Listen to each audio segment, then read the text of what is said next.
Morning po. Ay, kagigising ko lang. Hindi ko namalayan na ganito ng oras ang paggising ko. Nagpatubig kasi ako kagabi. Inumpisahan ko ng alas 10 ng hapon. Di bali, natapos ko na rin. Pagkatapos ko, umiga ako, wala na. Sobrang pagod na ako. Kagigising ko lang ngayon, alas 9 na yata ng umaga.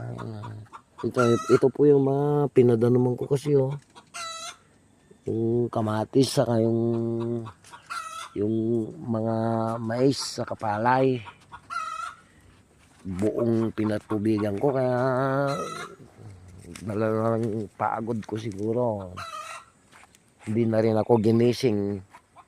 Hindi ko na sila naihatid sa flower shop at school.